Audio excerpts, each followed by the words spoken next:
Order. Order. Munira Wilson to move the motion. Thank you very much, Mr. Betson. It's a pleasure to serve under your chairmanship today. I beg to move that this House has considered the provision of free school meals. A child pretending to eat out of an empty lunchbox because they did not qualify for free school meals and did not want their friends to know that there was no food at home. A child coming into school having not eaten anything since lunch the day before, so hungry that they're eating rubbers at school. A child hiding in the playground because they don't think they can get a meal. All stories from schools in England today. This has to stop. I want every child at school to be happy, healthy and ready to learn. And I doubt there is anybody here that would disagree with me on that point. But that's why it was Liberal Democrats in government who introduced free school meals for every infant school child, something which I am incredibly proud of. In 2014, the Children and Families Act was passed, and it has since been required by law to provide free lunches to all pupils in reception Year 1 and Year 2. This universal offering for all infants has paid real dividends. A free school meal can be life-changing. Its benefits are enormous. Extending free school meals offers a triple whammy of benefits. It saves parents time and money. Parents save an average of £10 a week on food and 50 minutes a week preparing it. It improves educational outcomes. When free school meals for children aged 5 to 7 was being piloted in East London and in Durham, pupils made around 2 months more progress in their SATs results compared to those in the rest of the country. It helps children to eat more healthily. Packed lunches are much more likely to provide more calories from fat, sodium and sugar than school meals. When free infant school meals were rolled out, 2 in 5 head teachers told the Education Policy Institute that healthy eating across the school had improved. Mr. Betts, free school meals are incredible, and we should be giving one to every child living in poverty, whether in primary or secondary school, because hunger and poverty does not stop at the age of 11. But not only does a free school meal make sense for the reasons I've already outlined, it makes financial sense too. An analysis by PwC found that every pound spent on free school meals for the poorest children generates £1.38 in core benefits. This includes boosting the lifetime earnings of those children by almost £3 billion. Free school meals are a simple, unintrusive way of ensuring that all children from low-income families have at least one well-balanced, healthy, nutritious meal a day. The government knows this, having already extended free school meals to children without recourse to public funds during the pandemic, which they then made permanent. Even the Levelling Up Secretary, the Right Honourable Member for Surrey Heath, told a Conservative Party conference fringe event that he supported extending free school meals to all children in poverty. Doing nothing is simply unsustainable economically, morally and politically. But there has been some progress. I and my party have welcomed the extension of free school meals to every primary school child in London, which was made by the Mayor of London in 2023. And I'm sure that all honourable members will agree with me that ensuring a proper analysis of this scheme and its outcomes will be absolutely critical. And I look forward to seeing the Education Endowment Foundation's report in due course. And I hope this work will inform both this and any future government's policy making on free school meals. Now, whilst the Mayor's commitment to free school meals is admirable, it would be remiss of me not to point out that earlier in this Parliament, the Labour Party chose not to support extending free school meals to all children in poverty. When Liberal Democrats tabled an amendment to the schools bill in the other place to that effect, sadly, Labour peers chose to abstain. Now, while there was much in this bill I disliked, I was disappointed we weren't able to push the same amendment to a vote in the Commons. And I hope and I expect that many honourable members here today would have actually felt able to support it had we secured that opportunity in this place. And in terms of the Conservative record, I'm sure many honourable members will recall that Marcus Rashford had to drag this government kicking and screaming to provide free school meals in the holiday during COVID. They may recall some of the comments that were expressed from the benches opposite during debates at the time, such as, where is the slick PR campaign encouraging absent parents to take some responsibility for their children? Or, I don't believe in nationalising children. Instead, we need to get back to the idea of taking responsibility. Or, it's a parent's job to feed their children. That, frankly, is an insult to every parent who cannot afford to feed their child. And of course, we all agree it's a parent's job to feed their children. And that's exactly what almost every parent is desperately trying to do.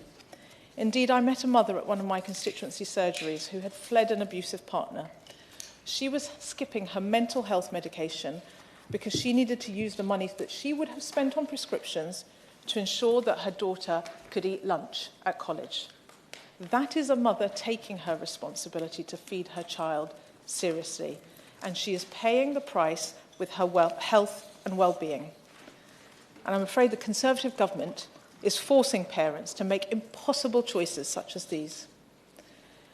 It's a scandal that a free school meal may be the only hot meal a child eats in a day in this country. In a country such as England, families are struggling with this basic human need, and it is appalling. The government should hang its head in shame. Children are going hungry. The Food Foundation's latest tracking found that 20% of households with children reported experiencing food insecurity in January 2024. Given those statistics, it is not surprising that the use of food banks has skyrocketed. 3% of all individuals in the UK used a food bank in the financial year ending 2022, and there are over 2,500 food banks operating in the UK. Giving children in poverty a free school meal gives them the energy to learn in the afternoon, and it saves parents money, because when children go hungry, they make less progress, they have poorer behaviour and worse health outcomes. According to the Child Poverty Action Group, more than 4 million children are living in poverty in the UK. This means in an average classroom of 30, 9 children will be living in poverty. They calculate that 900,000 children, that's a third of school-aged children in England living in poverty, miss out on free school meals. The £7,400 earnings threshold has not increased since it was introduced in 2018, but it should be around £9,300 if it had risen with inflation.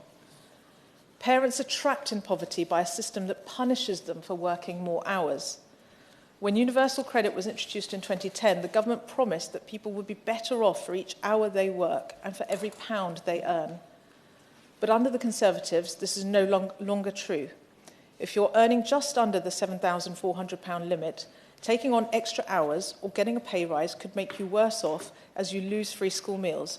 And if you're earning just over the limit, you could be better off taking a pay cut. Surely that's nonsense. And not only must we feed more children in poverty who are currently not eligible, but we must make changes to ensure that every single child who is entitled to a free school meal takes one up. In 2013, the Department for Education estimated that around 14% of pupils entitled to free school meals were not claiming them. The DfE doesn't routinely collect information on the number of pupils that are entitled to free school meals, but do not make a claim. It's therefore largely unknown how many children are not currently receiving the benefit. But it is estimated that around 1 in 10 pupils eligible for free school meals in England are not registered and so are missing out. And the kicker is that as well as these children missing out on their meal, schools are unable to claim the pupil premium and other important disadvantage funding that goes with it. I commend the work of the Fix Our Food programme led by the University of York, together with the Food Foundation, which has set out to test and evaluate the Sheffield model of opt-out automatic enrolment with at least 20 local authorities.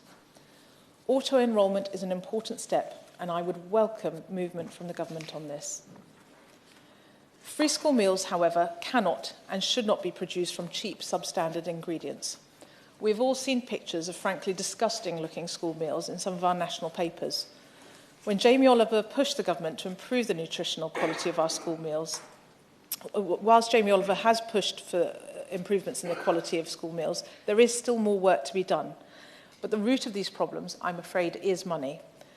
Now, whilst I appreciate there are some honourable members in this place who think you can provide a meal for an entire family for just 30 pence a day, those of us living in the real world are aware that food inflation has been particularly pernicious. We all know that funding for free school meals has not kept up with inflation. The national funding formula value for free school meals in the 2023-24 financial year is £480 per pupil, up just £10 from the previous year. Yet food prices have risen by 15%. And funding increases for universal infant free school meals would have been laughable had it not been so serious. Increases have been pitiful. In 2020, the funding rate for universal infant free school meals was increased by just 7 pence per pupil. And that 7 pence increase was only the second increase since the policy was first introduced in 2014. The first increase was just 4 pence. So overall, that's an increase of just 11 pence in universal infant free school meals since 2014. The economy has taken a hammering and inflation has been sky high, but infant free school meals have got just 11%, not enough even for a lettuce. Now, the resulting shortfalls mean that cuts to other parts of the school budget mean children are losing out, or higher prices are being paid by parents of junior pupils who do pay for their meals. Now, finally, Mr. Betts, I want to pay tribute to the successful campaign that my constituent Natalie Hay has led in changing free school meal guidance for disabled children. Disabled children have been let down. They've often been excluded from free school meal provision because they cannot physically attend school, they may be waiting for a placement at a specialist school, or may not be able to eat the school meal provided due to dietary requirements or sensory processing difficulties. Instead of getting a supermarket voucher so that an alternative meal could be provided, these children were often forgotten. Thanks to Natalie's tenacity in fighting the system with the support of Contact Charity and Crowd Justice, the legal guidance in this area has gone from just 3 pages to 19 pages, including that food vouchers are an acceptable adjustment. And I hope that other families will not face the same prejudice and discrimination that Natalie and her son did. So in conclusion, Mr. Betts, the government's advisor on the National Food Strategy, Henry Dimbleby, said, and I quote, "Hungry children cannot learn and cannot thrive. It is unconscionable in 2022 that this situation has not yet been addressed." We are now in 2024 and nothing has changed. Teachers are increasingly having to act as a fourth emergency service, consuming so much time, energy and resources dealing with these issues beyond the school gates, including hunger. Extending free school meals is one way that we can support the network, we can restore the support network around our young people by ensuring they have at least one hot cooked meal a day, giving them the energy to learn in the afternoon. No child should go hungry at school. Liberal Democrats would extend free school meals, beginning with every child in poverty, to save parents money, encourage healthy eating, and give children the energy to learn. It's a no-brainer. The question is that this House has considered the provision of free school meals. Obviously, quite a lot of members wish to stand. The front benches have kindly agreed to keep their contributions to 8 minutes. That means I can allow 6 minutes. That's advisory, but please do not go over it. If you go over it, I will then start to intervene myself to keep us to that side limit. Beth Winter. It's a pleasure to serve under your chairship, Mr. Bess, and I'd like to congratulate the member for Twickenham for securing this debate. Now, access to sufficient, nutritious food is, I believe, a basic right, and it is essential for the development and growth of our children, our future generations. And the provision of free school meals is fundamentally important to this. Guaranteeing children at least one hot, healthy meal a day is a vital way of enabling young people to develop. And there is strong evidence that it improves their health and well-being, academic performance, and for the country, our economic prosperity.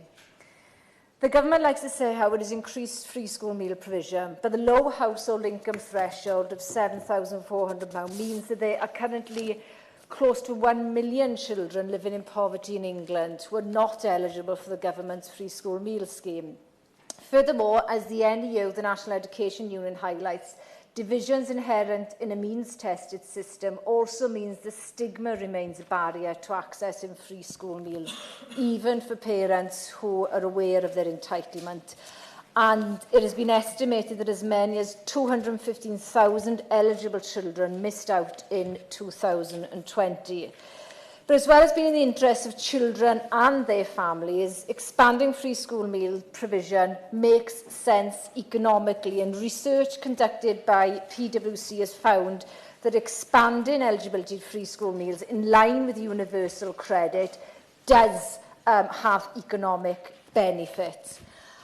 And I'm proud to say that in Wales we really are leading the way in many regards, alongside the other devolved nations, I hasten to add.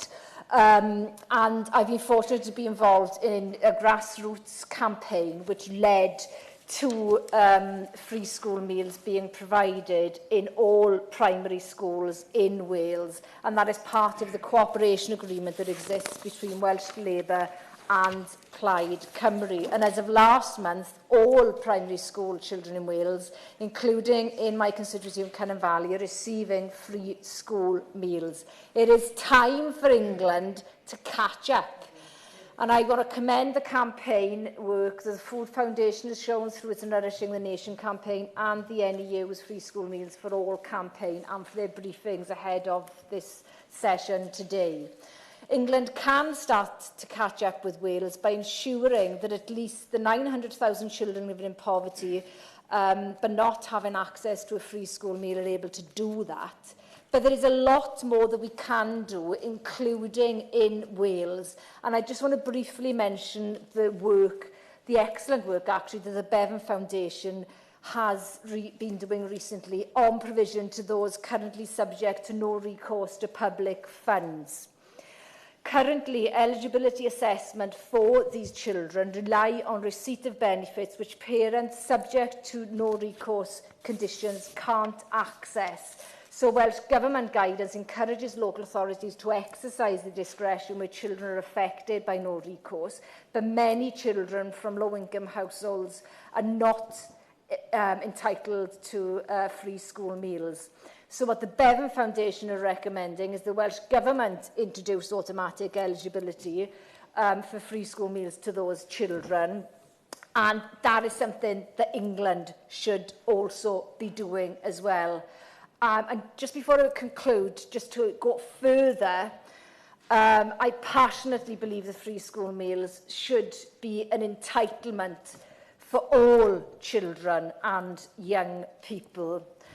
I started by saying that access to sufficient, nutritious food is a basic right. So ensuring that every woman, man and child has a right to food, nutritious food, should be enshrined in law. And I want to finish by congratulating and thanking the sterling work that my colleague and friend, the MP for West Derby, is doing, working tirelessly, demanding that the right to food is enshrined in law, and I'm pleased that I'm able to support that.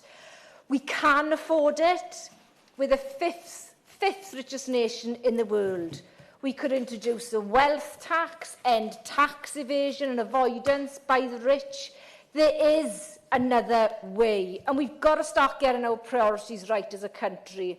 And I am determined to continue to work in collaboration with colleagues in the House, but also crucially grassroots organisations and individuals to end the scourge of child poverty. Diolch yn fawr.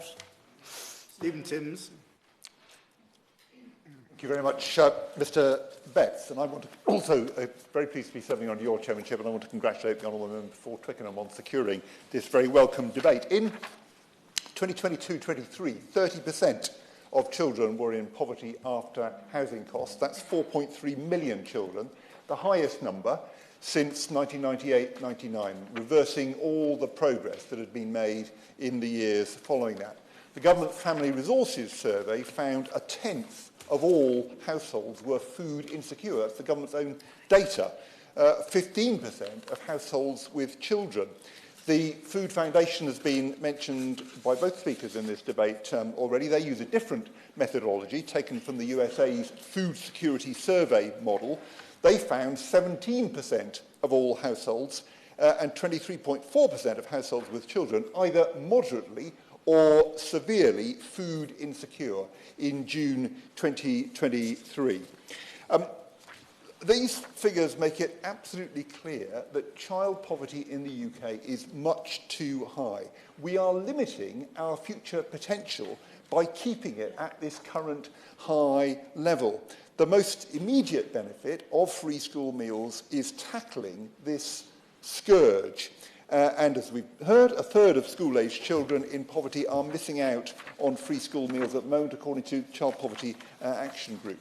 Now, free school meals are provided to children with parents in receipt of a number of benefits, most importantly universal credit. But as we've been reminded, that is only if the household income is less than £7,400 per year. That figure has not been uprated in 6 years. And I'd be really grateful if the Minister would comment on that. It ought to be uprated along with benefits annually. The government's estimate is that total household income, if you allow for other social security income, is probably for those families up to £18,000 to £24,000. But that is below what the Joseph Rowntree Foundation estimates a single parent needs for a minimum acceptable living standard, let alone a couple with children. We've heard already about the assessment produced by PricewaterhouseCoopers, by PwC, the cost-benefit analysis for extending free school meals to all those who claim universal credit. That took account of research from Sweden to the Department for Education and from the Association for Young People's Health to Ofsted, showing that free school meals reduce obesity, reduce absenteeism, improve academic attainment, raise lifetime earnings. Those are all advantages which we need to capture. Now, the Honourable Member for Twickenham referred to the pilot in East London in 2009 of free schools. It was, in fact, in the London Borough of Newham, where I'm one of the members of the House, and I'm pleased that my Honourable friend, the member for West Ham, is in her place as well. The assessment of that pilot showed, as she rightly said, it led to improvements in classroom behaviour and in concentration and in attainment. And parents also reported from that pilot that their children were more willing to eat healthily at home. And I'm very pleased to be able to tell the House that Newham has continued to provide free school meals to all primary school pupils ever since, defying waves of government austerity in the last 15 years. And I do want to pay tribute to that impressive commitment of my colleagues on Newham Council for maintaining that very important provision, and also to Juniper, the council-owned company which provides the meals, which is very well known to my honourable friend, the member for Wellington and Sunderland West, who works with them at the annual Free School Meals event each year. Last year, as we've heard, the Mayor of London provided funding to help all London boroughs follow suit. I very much applaud that initiative. It is a very popular policy. It's no doubt one of the reasons for his welcome re-election last week. And now that he has been re-elected, the provision across London is thankfully secure for the next 4 years. Richard Parker, Kim McGuinness, the new mayors in the West Midlands and the North East, again elected last week, committed to moving in that direction as well. So, Mr Betts, free school meals help alleviate poverty, they improve children's health and educational attainment. Let's use this lever much more widely to tackle this massive scourge of child poverty. I'm very grateful, Mr Betts, and I'm truly grateful to the honourable member for Twickenham and my honourable friend from Washington and Sunderland for the work they do on this area. Newham has been a pioneer, as my right honourable friend from East Ham has said, on universal free school meals for over a decade now. And we've heard 900,000 children in England live in poverty, but they're not eligible for a free school meal. Many of those children will live in Newham, but thankfully, in our area, they do receive that all-important hot and healthy meal at primary school, even though the government criteria seems to suggest that they don't deserve it. And I continue to believe that our local universal free school meal offer is so very important for child welfare. Because in our communities, we have so many families enduring hardship thanks to incomes that simply don't pay the bills and a massive shortage of decent, affordable homes. We have the second highest child poverty in the country and the highest homelessness. There are more than 8,500 children in Newham growing up in temporary accommodation, which is often damp, cold, mouldy, awful conditions. And last week, we learned that across the country, that statistic has risen by 15%.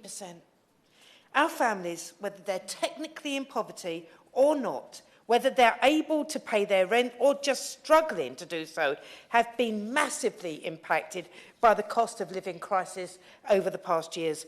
This has increased child hunger and stress caused by financial worries to levels that are simply appalling. The rise in child hardship and child homelessness is making that one free school meal a day all the more essential. Sometimes it's their only meal. Teachers I speak to locally tell me ever worse stories about how children are coming in hungry day after day and the strategies that they are using to try to hide it. A hot, decent lunch is a lifeline that helps these children concentrate. It makes the school a haven that it should be, away from the stress and the worry that often awaits them at home. But the rise in homelessness costs to the council creates risk to Newham's new universal free school meal programme. Without support, it could become less and less affordable, even as the need for it grows higher and higher. And that's because just a fraction of free school meals in Newham are paid for by this government, who've done so much to increase the needs by driving down council funding, eroding our stock of social homes and cutting family incomes from social security. Our Newham programme has always been paid for by local people through our council budget and in recent years by our Mayor of London. Thankfully, that should continue following Sadiq's calm victory at the weekend, which ended the financial threat posed by the Conservative candidate. For Newham, widening national eligibility for free school meals would have a double impact on child poverty. It would free up resources to meet the wider needs, including those that have been caused by homelessness. The Council and now the Mayor of London would save £6 million a year to reinvest in other services if the free school meals programme was fully funded by the government. Healthy free school meals impact on so many aspects of our children's lives and their opportunities. The University of Essex study, which included Newham, found that families receiving free school meals were saving £37 a month per child, and that childhood obesity was reduced by 9.3% for children at reception age. That's obviously important for protecting children's lifelong health and reducing costs to the NHS for decades to come, particularly in Newham, where almost 30% of Year 6 children were affected by obesity. Even small expansions in eligibility for free school meals are estimated to have economic, social and health benefits. A £1 investment has been found to recoup £1.38 in return from higher educational achievement, savings to school budget and reduced NHS costs from obesity. Ultimately, I think this is a debate about whether we have a government that's willing to take a long-term view and make the investments in our children that will more than pay for themselves in the coming years. Surely, this is the kind of investment that we need to build a fairer, healthier and more prosperous future for Newham and for all of our communities. Patricia Gibson. Thank you, Mr. Chair. I am also delighted to participate in this debate today as a former recipient of free school meals. I know how important they are to support learning and attainment for children. And I'm extremely proud that in Scotland we have the most generous free school meal provision anywhere in the UK by some significant distance, with universal provision for all pupils in primary 1 to 5 and eligible pupils who are older. Last year, free school meal provision helped feed 231,967 children. With 29% of children in my constituency of North Ayrshire and Arran living in poverty, free school meals could not matter more. But we in Scotland are not content, despite the progress we have made, and that we are going to expand the free school meals for all primary school children, and that's actively in the works. The Scottish Government is working with the Convention of Scottish Local Authorities to prepare primary schools and their infrastructure for a full, universal rollout of free school meals for all primary children, and this should be completed in 2026, supported by £43 million in capital from the Scottish Government in 2024-25 and an additional £6 million in resource spending, with local authorities benefiting from £21.7 million allocated to local authorities to support eligible children during the school holidays. And this support saves families £400 per year and far outstrips the free school meal offers in any other part of the UK. And that matters because hungry children do not learn. Ensuring children receive a nutritious free school meal is a fundamental part of supporting attainment. How could it not be? By contrast, the incoming Labour government has ruled out universal free school meals despite previous commitments to this, just as so many of Labour's commitments have been dropped, the more certain it becomes of forming the next government. You wouldn't know this from the comments made today, Mr Chair. In a matter of months, we can be pretty sure that there will be a Labour government with a significant majority. And we are told, and we know, because we've been told, there will be no movement on free school meals. Now, the arguments that the Labour members have made today to the Minister would be better directed to their own leadership, because its own party leadership refuses to deliver on free school meals. And it reminds me of the debate we had after the UK government's budget. We had Labour MP after Labour MP condemning the budget and then refusing to vote against it. I think, Mr Chair, this may be what some people call gaslighting. Now, we cannot leave the matter there, because in a somewhat grotesque development, we have the incoming Labour government committing to leaving bankers' bonuses uncapped. That appears to be sacrosanct. So we appear to be balancing children's hunger against rich bankers' bonuses. And that, for the new Labour government, which we can be pretty sure will be arriving, seems to be the way things are going to be. So it seems that the more things change, the more things stay the same. Meanwhile, in Scotland, we have a child Scottish payment of £26.70 per week per child for the poorest children in Scotland, and the cumulative impact of that, alongside other policies like free school meals, seems to have reduced child poverty from 10% from what it would otherwise be. So 10% of children have not fallen into relative poverty as a direct result of these policies. Indeed, the Scottish Child Payment was referred to as a game changer when it comes to tackling child poverty by the Scottish Child Poverty Action Group. One of the basic tasks of the state is to ensure that every child has access to opportunity, regardless of their family circumstances. And tackling child poverty and child hunger is a fundamental of that. Now, we know that Labour speak with forked tongue on this issue, and in Scotland it frequently does. But the reality is that when it comes to supporting redistributive policies designed to create a fairer, more equal Scotland, the Labour Party in Scotland continues to ape and mimic the lines from Labour in Westminster and fulfil its role as a branch office. Now, austerity hits children hardest, and we've suffered austerity, and people don't like to talk about this, but we suffered austerity under the previous Labour Prime Minister, Gordon Brown, and that has only been continued under this Tory government, and we know that it will be embraced yet again by the incoming UK Labour government. There is no respite from austerity when Westminster is a parcel that is passed between two parties devoid of any so-called vision beyond austerity.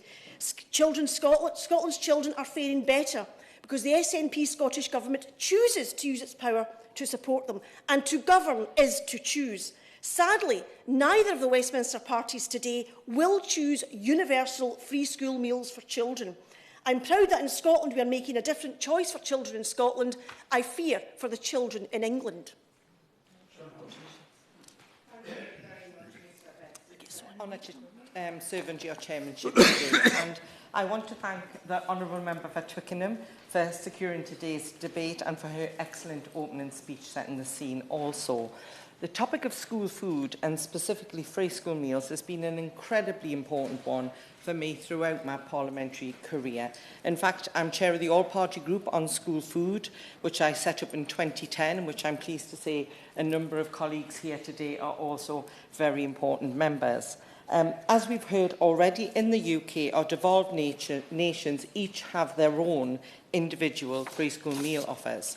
In Scotland, all primary school children, regardless of family income, are eligible for free school meals, and all secondary school students are subject to a means-tested offer. In Wales, all children who attend mainstream primary schools are eligible for a free school meal. In Northern Ireland, there's no universal offer. However, the eligibility criteria for their means-tested offer includes families with an annual taxable income of up to £16,190 or net earnings of under £14,000 a year, which is almost twice as high as the same offer in England, and means around 30% of the entire school population are eligible. Now, the levels of poverty across the North East, and indeed in other parts of England, is the same as Northern Ireland, and yet such different levels of means testing is used, and that is just unfair.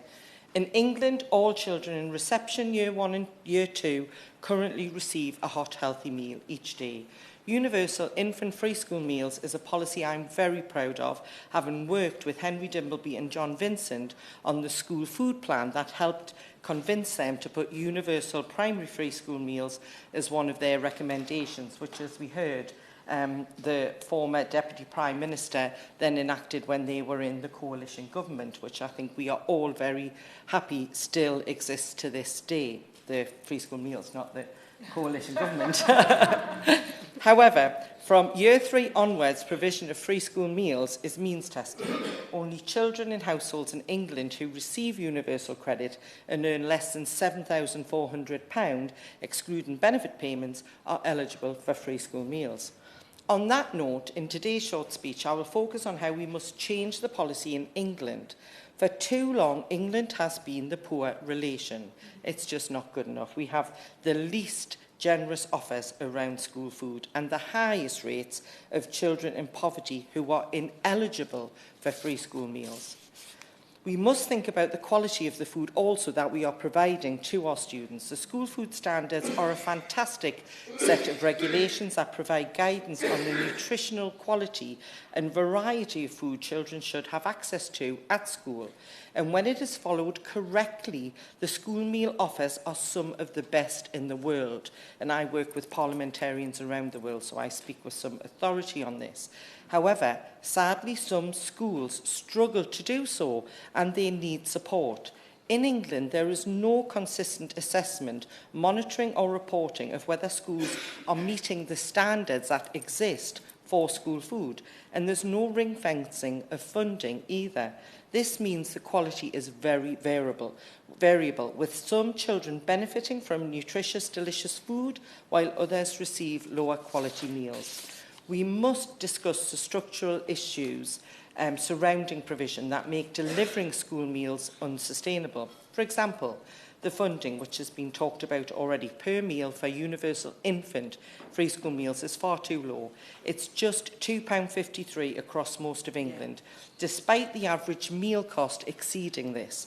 The funding must be raised to £3 per meal to adequately cover the cost of the ingredients and the labour costs for school food. We all eat in restaurants. We know the prices have gone up. Schools are being asked to do an impossible thing at the moment. The rising cost of these meals and the dwindling funding means inevitably quality is going to slip. We need to revolutionise eligibility. I truly believe that the best school meal offer is a universal free school meal offer, as we have seen with the triumph of Mayor Sadiq Khan's universal free school meal offer for primary school children in London. Seems popular as well. I think he won, didn't he? Yeah. But I understand that the road to a universal offer is a journey, and that is why I'm calling on the government to expand eligibility to all children whose parents and carers receive universal credit without delay, so that we can begin to tackle the horrifying reality that, as we've heard, 900,000 children living in poverty are currently ineligible according to the Child Poverty Action Group. The next step on this road is the need to implement auto-enrolment, automatic enrolment, as soon as possible. Local authorities like Sheffield are leading the way on this already and prove it works. Every eligible child should be eligible from day one, and this is not an expensive change. The government already know exactly who is eligible and who isn't, so families shouldn't need to apply. It needs to be automatic from when the child is enrolled in school or when their circumstances change.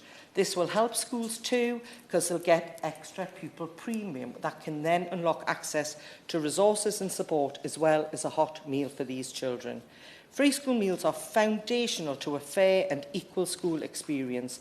When we provide them, they leave inequality at the school gate and liberate children from the injustice of the haves and the have-nots.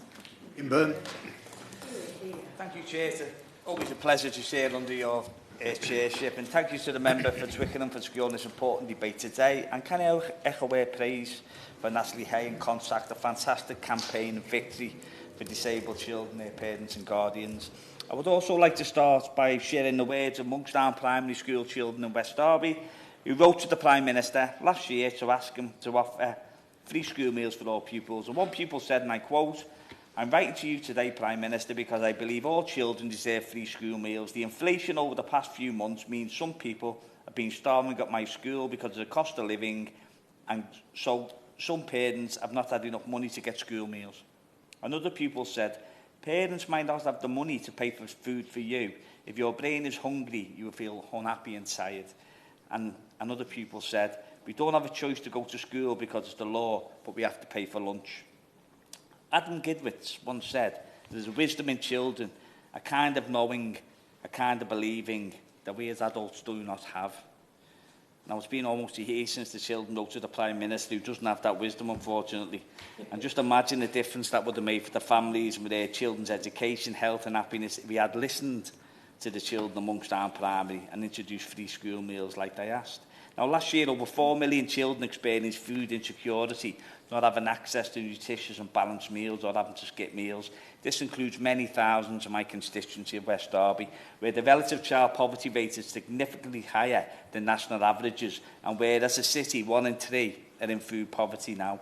This is devastating for children and families in West Derby and Liverpool, including the many who are hungry and don't meet the government's restrictively low household income threshold of £7,400 to be eligible for free school meals. They are part of the 900,000 children nationally who are below the poverty line but yet still do not qualify.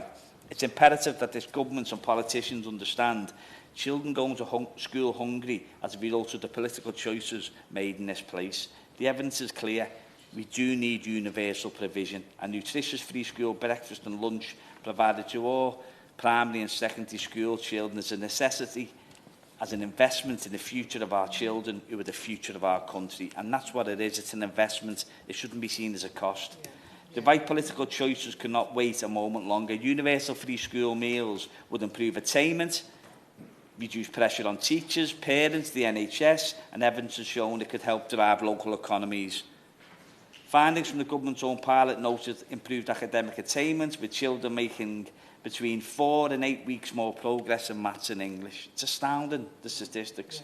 Crucially, universal provision removes all stigma from school food and ensures all children, regardless of their economic circumstances, have an equal opportunity to thrive and be healthy. And surely that's what we all want in this place.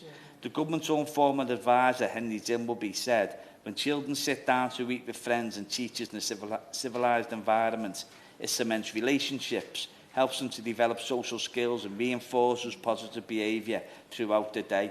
And backing this up, we heard powerful evidence presented to the EFTA Select Committee about the benefits, and that was from the United Nations Special Rapporteur on the right to food as well. And we heard how this investment would more than pay for itself in the long run. It's been touched on here, but I think it's really important to reinforce that this would actually pay for itself. The cost-benefits analysis of universal free school meals by PwC shows the undeniable societal and economic benefits. And I think if the government's made this investment, or future governments, PwC have calculated that the core benefits over 20 years of providing universal free school meals are 41.3 billion compared to a total cost of 24.1 billion. It's an absolute no-brainer, regardless of where you sit ideologically. We need political leadership to guarantee and realise all our children's right to healthy food. And well done to Sadiq Khan for showing us this leadership as an example of this in London. And interested in the popularity that it actually produced, which we all knew, because that's what we've been saying for a long time. And it's great to see the new mayors that have been elected taking this up. If we accept the universal and compulsory requirement that all children up to the age of 16 be in school, so why do we break the principle of universal care, nurturing and protection in relation to meals during the school day? We would think it was absurd that children not be provided with adequate shelter, heating, drinking, water and sanitary provision while in school. So why do we take a different approach to the equally essential elements of food? I would like to finish by paying tribute to all of the parents, educators, pupils in West Derby and MPs who've been fighting this good fight for a long time, and we're good friends. And the campaigners and trade unions right across the country who've been campaigning tirelessly for the expansion of free school meals, which is a fundamental right of our Right to Food campaign. Political choices define our time here, and I implore the Minister to listen and to make the right political choice and invest in universal free school meals for every child in this country. Thank you. Rachel Maskell. Thank you, Mr Betts. It's a pleasure to serve under your chairmanship this afternoon. We've already heard how 900,000 children from low-income families are not in receipt of free school meals, and the adequacy of what many children are receiving, not least if they take a packed lunch, are not being nutritiously fed throughout their day. In fact, only 1% of packed lunches reach those nutritional standards. And in York, we have seen that very much to be the case. We may not have the numbers. We've got around 4,000 children who are in receipt of free school meals, and only around 3,000 are actually receive them. That's about 75%, because we don't have auto-enrolment. And I really do urge the government to join up the data so that we see that eligibility coming through to receipt of those free school meals. It can be done, it must be done, and it will ensure that those families are well served. But I want to talk today particularly about York Hungry Minds. York has the lowest funded upper tier local authority in the country, and yes, as a right to food city, it prioritised feeding hungry children when Labour came to power in the council last May, putting forward a fund which is funded from City of York Council. They put in the first £100,000 to Riding's Community Foundation as a vehicle for sourcing and for independently funding this, and then calling for city partners, including from industry and from business, to help boost that fund, as well as individuals from the community. The pilot it's engaged on is based in 2 schools, starting in Westfield School, looking at lunches, where already there are far better healthy choices for the children there in Key Stage 2, and also Burton Green, which is investing in breakfast for children. The results are already incredible. Starting in January this year, and the research piece by the University of York will follow through to the end of the year. They're seeing an improvement in attendance, an issue the government is really wrestling with at the moment, and also far better engagement in learning as well. These are the early seeds of what it means to have a full stomach and be able to work in that environment. So I really do congratulate the project but we need to ensure that the funding continues and that the funding is there for a rollout across our city. The ambition certainly is by the Labour Council, but we do need the support from government. And I am delighted that Labour is so committed to ensure that children start the day with a full stomach, because we know the difference this will make to children.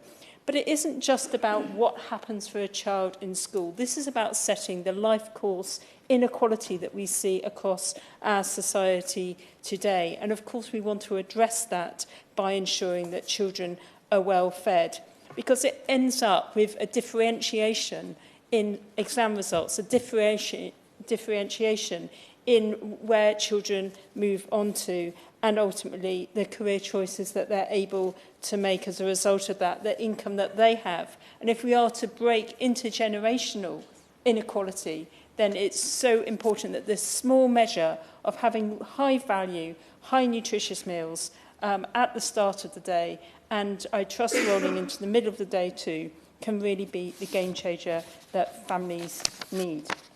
However, we need to evaluate as we go, and that's why I do congratulate the University of York for its investment in looking at not only this project, but looking at child food hunger as well.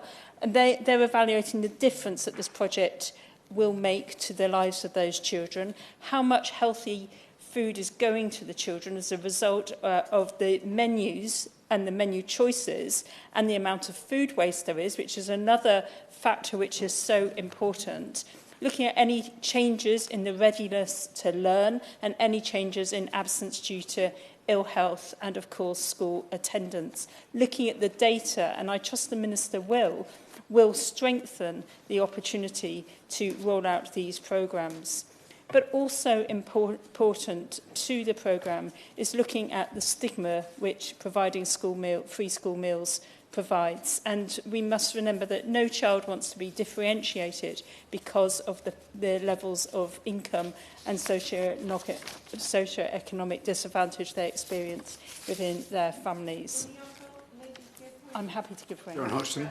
Very quickly, on that point, one of the reasons John Vincent and Henry Dimbleby, who authored the school food plan, said that they included recommendation 17 for universal primary free school meals was because when they looked at the evidence, the very children who improved the most when all the boats rose were the children who were already entitled to universal free school meal. The only thing that had been removed was the stigma. Does she not agree that's very important? Well, my honourable friend knows so much about this subject and could not make a more powerful point, because we need all young people who have got hungry stomachs to be able to engage, and very much taking away the stigma not only gives those children confidence, but also ensures that the issue of hunger is addressed. I would just like to quickly reinforce the points colleagues have made. First of all, on thresholds, making sure that they rise and are appropriate, and also the summer holiday and the holiday activities fund, that people can enrol on that if their eligibility changes over the holiday period, as opposed to having to wait until the beginning of the new year. It's possible to do that, and I trust the Minister will. Thank you, Mr. Betts.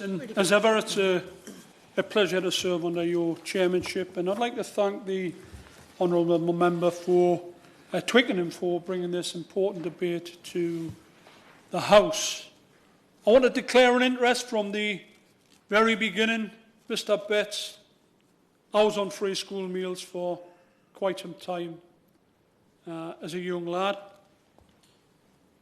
Before brothers, that's 5 of us, were all on free school meals for quite some time. We had a very difficult experience, as most speakers have mentioned already. There's a stigma attached to free school meals, and we suffered that stigma. However, we lived in a very socially deprived area where the vast majority of people were actually on free school meals. It was terrible, Mr. Betts. It was a terrible situation. But it's not until you grow older and get wiser that you begin to understand what actually happened when you were in that sort of position. We didn't argue, you know. We didn't argue about what was relative poverty and what was abject poverty and what was absolute poverty. We knew we were hungry, but we didn't argue about how hungry we were. And we didn't try and quote politicians by saying, well, it's not as bad as it was last year under this government. And it's not as bad as what it could be, and it's not absolute poverty. You're hungry, you know. You're hungry. If your parents who are working have got to use a food bank to put that food on the table, what does that say for a nation like the UK, where the top 1% of people in this country earn as much as the bottom 50%? That's a problem. It's where the wealth of this nation is, in food poverty, child poverty, pensioner poverty, whatever you want to call these issues, are political choices. No doubt about that. The political choices. If we want to feed the kids, we can feed the kids. If it means something else has got to stop, let it stop. Let us feed the kids. I went to a school, Mr. Betts, in my constituency. It's a while ago, and I have mentioned this in the Commons before. And just as I was to meet the head teacher, and it was a first school, you know, just before I met the head teacher, he was slightly late, and he came in, he said, I'm sorry, Mr. Lavery. He says, I've just had to send a little boy home. I've had to exclude him from, it's the first school, you know. And I said, oh, what's the problem? And he said, well, he went missing. He said, I'm away to the toilet, put his hand up, went to the toilet, come back. Didn't come back. So they went looking for this little lad, this little boy. And they found him in the cloakroom. He had been in people's satchels, and he had a sandwich in his hand, which he had stolen from somebody's bag. This was a kid, 4-year-old, was that hungry.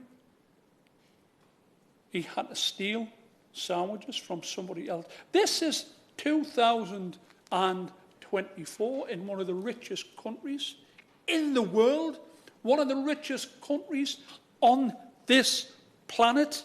And we've got situations like that occurring in schools, not just in my constituency, but up and down the country. So we've got choices to make. Do we want to feed the kids, or we've got to keep debating in this chamber, across the chamber, across the floor, about what is, how many people are actually in this type of poverty as compared to that, and what improvements that have been made. If one kid in this country hasn't got the opportunity for a hot, nutritious meal every day, there's something sadly wrong with this country. It's as simple as that. And we can say what we want. Everyone in here, every MP in this chamber, this House of Commons, every member of the Lords, we can all afford as much food as we can eat. That doesn't mean to say we should ignore what's happening out there. Universal school meals, free school meals would be very, very, very important to kids, very important to the nation. As my honourable friend said, it's an investment in the nation rather than anything else. Mr. Betts, I'll conclude by simply saying that if we cannot agree with that, every member of the House of Commons, you know what?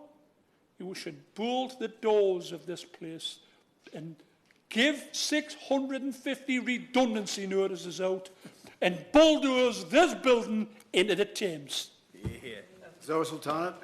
Thank you, Mr. Betts. It's a pleasure to to serve under your chairmanship, and always an honour to go after my friend, the Honourable Member from Wansbeck. I'd like to begin by congratulating the Honourable Member for Twickenham for securing this very important debate. After 14 years of Conservative government, a record number of children in Coventry South and across the country are growing up in poverty, arriving at school hungry in the morning and going to bed hungry at night. In the West Midlands, 11 children for every class of 30 are living in poverty. And due to the strict eligibility criteria for free school meals, where families have to earn less than £7,400 a year to qualify, across the country, nearly 1 million children in poverty are missing out. And, Mr Chair, we've all heard the horror stories. We heard one just then. Pupils turning up to school with just mouldy bread or a packet of crisps for lunch, or sometimes with nothing at all. Kids bursting into tears because they're worried there's no food at home, or stealing bagels from breakfast club or their fellow friends' satchel just to get by. And that's why, along with trade unions and other anti-poverty groups, I've long campaigned for universal free school meals for all primary school children, so that every child in primary school up and down the country is given a warm, healthy lunch each day, and no one is left learning on an empty stomach. Mr Chair, the benefits of this policy are clear. Research shows that free school meals boost children's concentration, behaviour and attainment. They also have health benefits too, improving nutrition and reducing obesity. And also, it's a great help to families, saving parents time and relieving financial pressure. And it's so important, as has been highlighted in this debate, that free school meals are universal, giving all children the opportunity to eat, learn and grow together. Because means-tested policies do create stigma and they do leave children slipping through the net. And because too often, means-tested services result in lower quality services, and services for the poor do indeed become poor services. We see consensus on this issue growing, and that is very welcome. In Wales and Scotland, all primary school children are set to receive a free, warm, healthy lunch each day. It's about time England did the same. In last week's elections, mayoral candidates up and down the country campaigned and were elected on a platform of supporting free school meals for all primary school kids. In London, Sadiq Khan has already made this a reality and now pledges to make it permanent with funding from his mayoral budget. Mayors like Andy Burnham in Greater Manchester, as well as newly elected Richard Parker in the West Midlands and Kim McGuinness in the North East, are calling on the government to give them the funding they need to deliver it too. They know that this policy is common sense, and they know it's popular too. Hence, they've won elections, with 75% of parents supporting universal free school meals for primary school kids. So isn't it time this government takes out a leaf from the books of Khan, Burnham, Parker and McGuinness, and instead of ignoring children in poverty and resorting to desperate attacks on minorities to distract from their own failings, they start to deliver the popular, unifying anti-poverty policies our communities need, starting off with universal free school meals for all primary school children. Yeah. Right. Well, thank all colleagues for being so cooperative in terms of the time.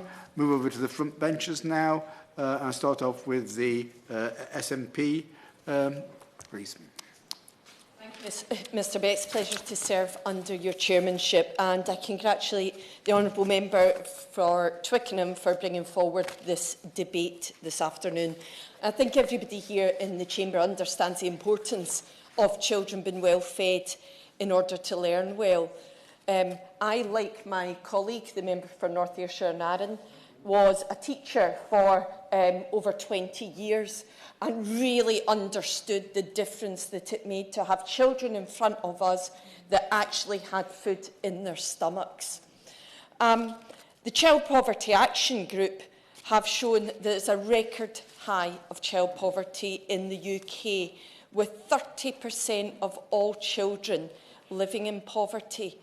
But significantly, 69% of these children are from working families. Now, the issue around universal credit and eligibility has been brought up by a number of members, notably a member for East Ham and York Central, because families on universal credit are only eligible if their after-tax income is less than £7,400 a year. I wonder if any of us could get by on such a small amount. And the problem with a borderline like this, is that those that are just the wrong side of it tend to be those that are impacted most harshly. And this harsh means testing in England was brought up by a member for Washington and Sunderland West. This harsh means testing means many children are struggling to learn, struggling to get by, even although their parents are in work. Now, the issue around stigma was brought up by the Honourable Member for Washington and Kinnan Valley as well, because when we have means testing for free school meals, there is always stigma associated with that. So in Scotland, it was very important to us. It was a universal policy that all children from across primaries, and at the moment it's been rolled out to P1 to 5, but as my honourable friend has pointed out, it is going to be further rolled out over the next 2 years. Scotland has the most generous free school meals offer of any UK nation. It saves parents and families around £400 per child per year, but it's not just about the money. It's about the value we place on children, the importance that we see them as. So in Scotland, children are seen as an asset, not an inconvenience. And that starts from the very moment the child, the parents are expecting a child, because they get the baby box with a great start and all these lovely things, books and various things to give them a good start.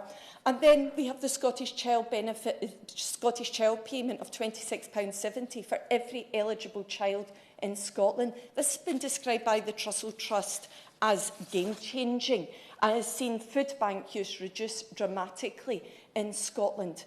That's how we make a difference to child poverty. Of course, these policies can only go a small way to tackling cost of living crisis, but they're part of the big picture. I've got to say, I was moved by the comments from the member for Wansbeck and talking about his personal experience. And he also talked about political choices. This is about political choices. But I will say to the Labour colleagues here, I found myself nodding along with you. I found myself agreeing with you. But you need to take that to your leadership. You need to tell them, because you can't have it in a manifesto in 2019 and then drop it for the next election. So I hope if you are in government after the election, that you do keep pressure upon your own leadership. The benefits of free school meals were highlighted. We heard about the increased attainment, increased pupils' scores, their cognitive ability, their attendance. It also encourages school attendance, because if parents know they're going to get a meal at school, it encourages them to get the children to school. And the members for Liverpool, for West Derby and Coventry South talked about the benefits of this. And I was pleased to read that free school meals also reduces obesity, because we know that childhood obesity carries health problems on into adulthood. And that has economic problems as well for us down the road. So actually it's worthwhile investing at this point. 80% of the public support free school meals for universal income households. The National Association of Head Teachers at their annual conference this month called for children to automatically get free school meals if their families are eligible for universal credit. Jamie Bowen, the Assistant General Secretary, said, "I think it's an absolute no-brainer." I would agree. Move on to the official opposition. Thank you, and it's a pleasure to serve under your chairmanship, Mr Betts. And I want to start by adding my congratulations to the members for Twickenham and for Washington and Sunderland West for securing this important debate on an issue that is affecting so many of the poorest and most vulnerable children in our country. And we've heard really powerful contributions from the members for Kinnan Valley, East Ham, West Ham, Liverpool West Derby, York Central, Ashington and Coventry South, all touching on the impact that the cost of living crisis is having on families in their areas, about the shocking levels of child poverty which is a scourge on our society, about the inequality that is rampant in our communities and is holding our country back. Indeed, the cost of living crisis is making more and more families worry about how to make ends meet. Energy bills, rent, the cost of clothes and basic essentials are leaving far too many children going hungry. And school leaders, teachers and support staff are increasingly bringing food and supplies into schools, even washing uniforms to ensure that children have what they need and are ready to learn. This is 2024. It is a national scandal. Currently, around 2 million pupils are known to be eligible for free school meals, an eligibility rate which has increased sharply in the last few years, an index not of the government's generosity, but of appalling economic failure. It represents around a quarter of children attending state schools, and there are significant regional variations. In my local authority of Newcastle, 39.6% of children are eligible, yet in contrast in Wokingham, under 1 in 10 are. Labour in government will therefore focus on lifting these children and their families out of poverty and making sure that families have the dignity and the peace of mind of being able to provide for their families. An important first step towards this will be Labour's plan to fund free breakfast clubs in every primary school, paid for by clamping down on tax avoidance and closing the tax loopholes in the Tories' non-dom plan.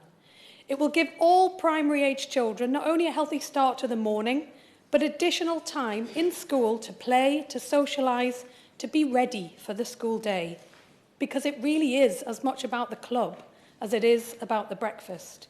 It would also crucially help parents save money on childcare.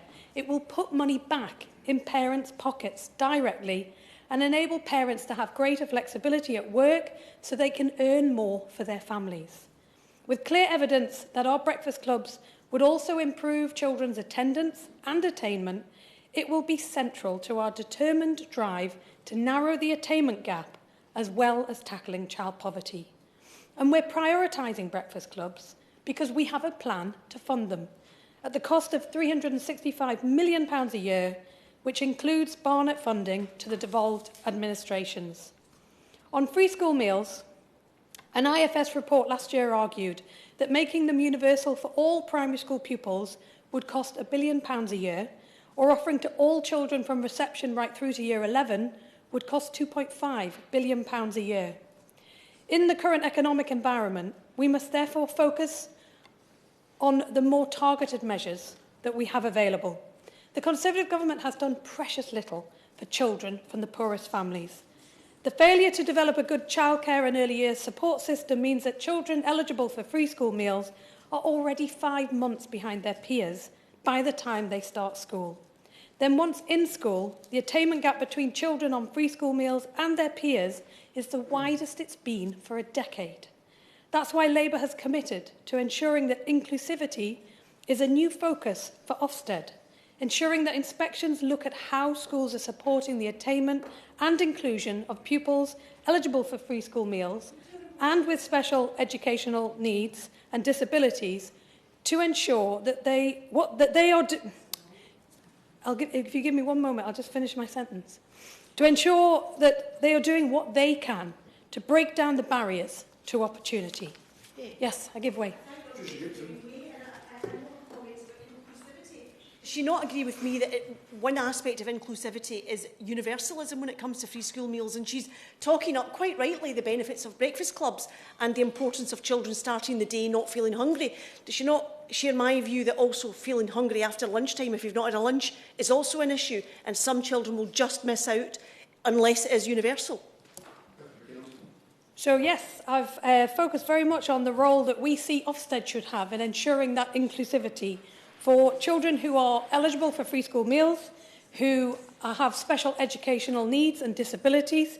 But the focus of Labour's policies is putting money back into parents' pockets, putting money back into families' pockets so that we can break down those barriers to opportunity that far too many people in this country face. I also wanted to make some comments about the quality and in some cases quantity of school food, as I know that this is also a concern that's expressed up and down the country.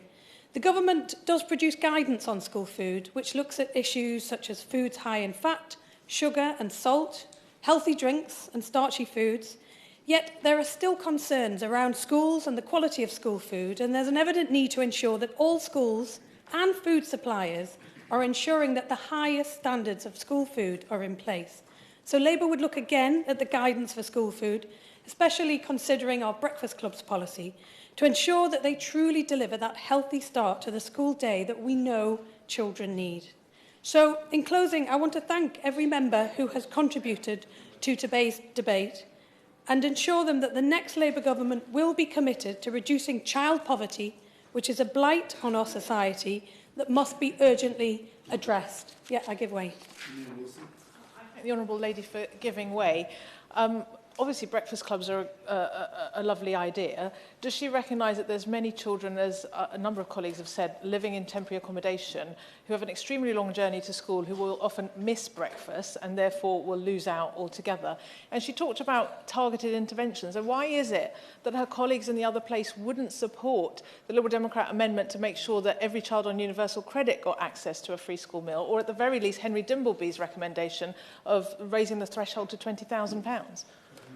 So the breakfast club offer that we have fully costed and will deliver is a first step on that road to making sure that we put money back into people's pockets, that we break down the barriers to opportunity, and that we deliver a cross-government strategy to tackle child poverty. Free breakfast clubs are the first step in that road, but we also want to see the costs of uniforms come down for all families. We want to give children the best start in life, to set them up for life and set them up to learn. After 14 years of Conservative government, we have a situation that she pointed out herself. An average 9 children in a classroom of 30 are growing up in poverty. That's why we will introduce a cross-government task force aimed at breaking down those barriers to opportunity for every child in every community. And we will focus the limited resources that we are set to inherit where we believe they can impact the most. Child poverty in this country does not demand a simple fix. It demands hard work, focus and prioritisation across government departments. Before my honourable friend sits down, I'm very grateful. I think she's just come to a big wind-up moment, and I know she's in an invidious position, an impossible position. I'm sure, like the rest of us, she would like to stand here and announce universal free school meals, and obviously she can't because that is not in her gift today. But one thing that I've noticed has not been raised at all today, and I know she'll be concerned about that, if she can take back to when they're developing, the front bench are developing policy, is the issue of dinner money debt. And there are so many families around, when you're talking about putting money back into parents' pockets, there's so many families who struggle with dinner money debt that obviously universal free school meals would solve. So when the policy is being developed and talked about, I hope she would feed that in. Thank you. My honourable friend is so passionate and such a passionate campaigner for children in her area and indeed the country. And I didn't want to let this moment pass without her getting a chance to add in that final additional measure that she would like to see. But I am conscious that it's the government that needs to respond to this debate today, so I don't want to take up any more time. But I do want to finish by emphasising that child poverty in this country is pernicious, but it does not demand a simple fix. It needs hard work, it needs focus, it needs prioritisation across government departments. It needs a targeted approach to tackle the root causes of poverty, to break down those barriers that are holding far too many people back.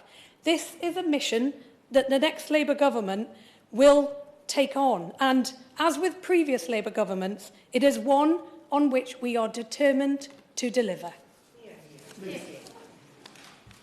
Thank you very much indeed, Mr. Best. It's a great pleasure to see to see you in the chair, and I join with colleagues in congratulating the honourable member from Twickenham for securing this important debate today, and thanking everybody who's taken part alongside her, the honourable member for Cynon Valley, the right honourable gentleman from East Ham, the honourable lady from West Ham, the honourable lady from North Ayrshire and Arran, the honourable lady, of course, from Washington and Sunderland West, the honourable gentleman from Liverpool West Derby, the honourable lady from York Central, the honourable gentleman from Wansbeck, and the honourable lady from Coventry South. Also, the honourable lady from Glasgow North West, who speaks for the SNP, and the spokesperson for the official opposition, whose speech did contain a short section on free school meals. Now, this is an important subject, and it is a subject on which we have heard striking and compelling speeches from members here today, and I think this has been a very important and a very useful debate. The government is determined to make sure that every child, regardless of their background, can have the best start in life, and nutrition and school meals are, of course, important to that. Not only does it support the development of healthy eating habits that can pave the way to lifelong well-being, it also supports, in the immediate term, pupils to concentrate, to learn, and get the most from their education. And it is for those reasons that the Department for Education spends over £1.5 billion annually on policies to deliver free and nutritious food to children and young people. That's for the food provision alone. On top of this, we then, of course, allocate money to schools to support the education and opportunity of disadvantaged children that's driven by their free school meal status through the pupil premium and the deprivation factor in the national funding formula. I'm proud, Mr Betts, that this government has extended eligibility for free school meals more than any other. We spend over £1 billion per annum delivering free lunches to the greatest ever proportion of school children at over a third.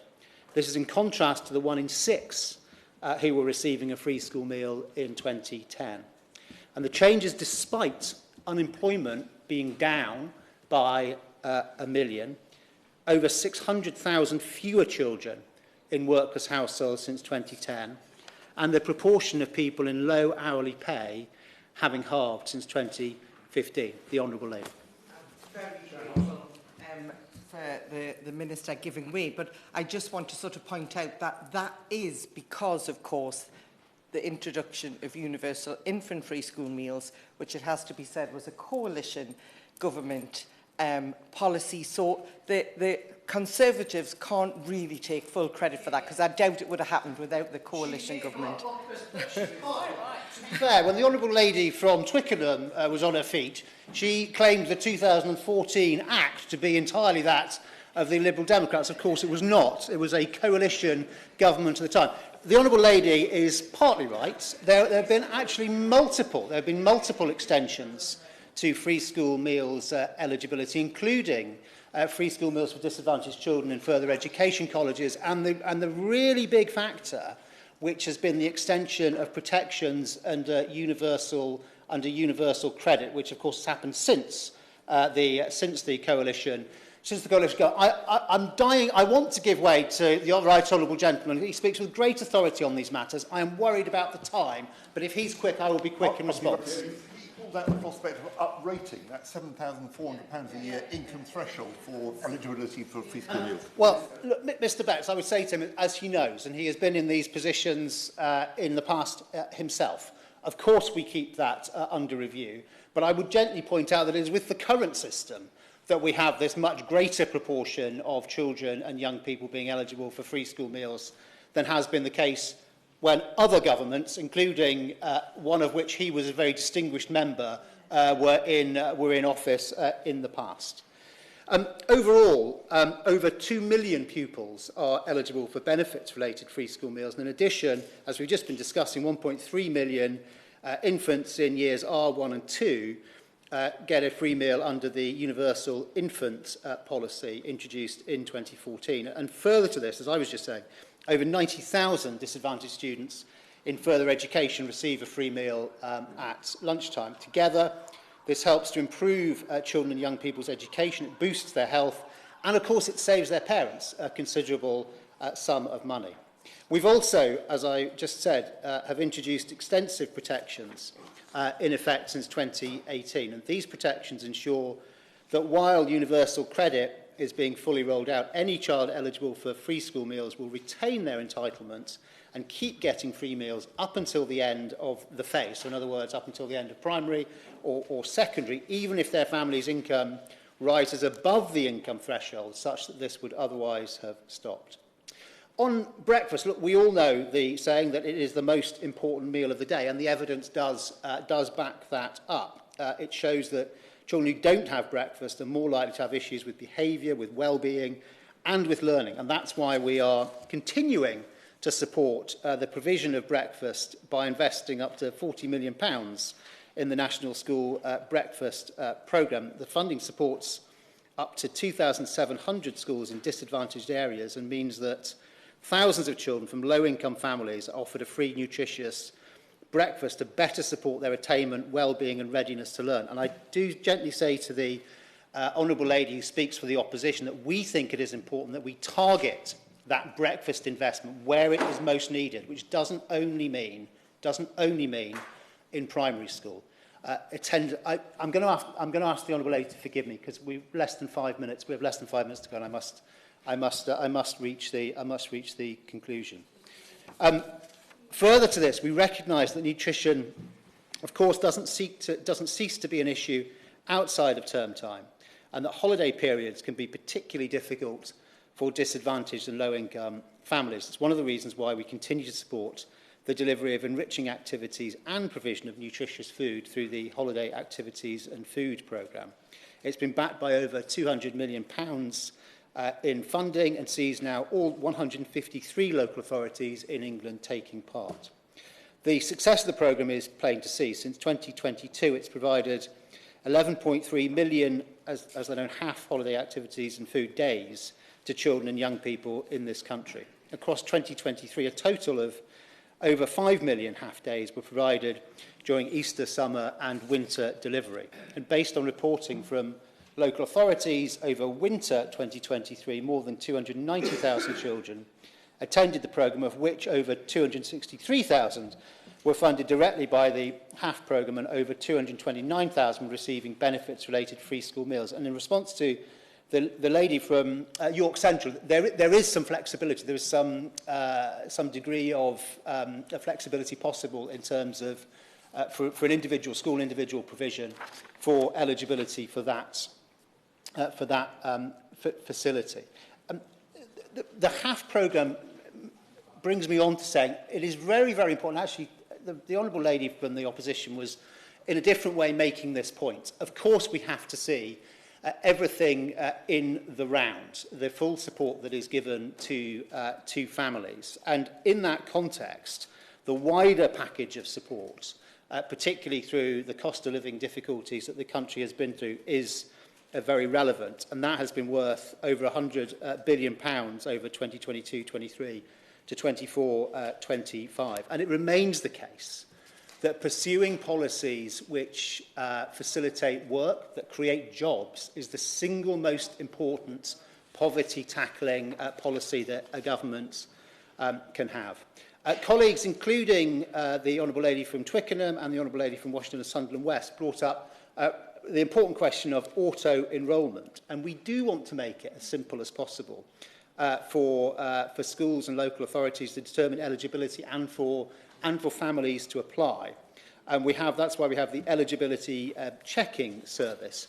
I'm also aware of different local authorities and some of the innovative things they're doing to look at auto-enrolment, and we think there is merit in those projects, and we will look at them closely. We'll know that historically it has not been straightforward to do auto-enrolment, but it is definitely something that we want to study further and learn from. The Honourable Lady from Twickenham, I'm running short of time, asked about disability, and we debated that very subject actually in this chamber a few weeks ago with some of the colleagues who are here today, and including the matter of children who are known as EOTAS, educated otherwise than at school, and I'm pleased to be able to reiterate what we committed to do and have done in terms of updating guidance in that area, and particularly on the question of children with disabilities, to make clear the duties to make reasonable adjustments under the relevant legislation.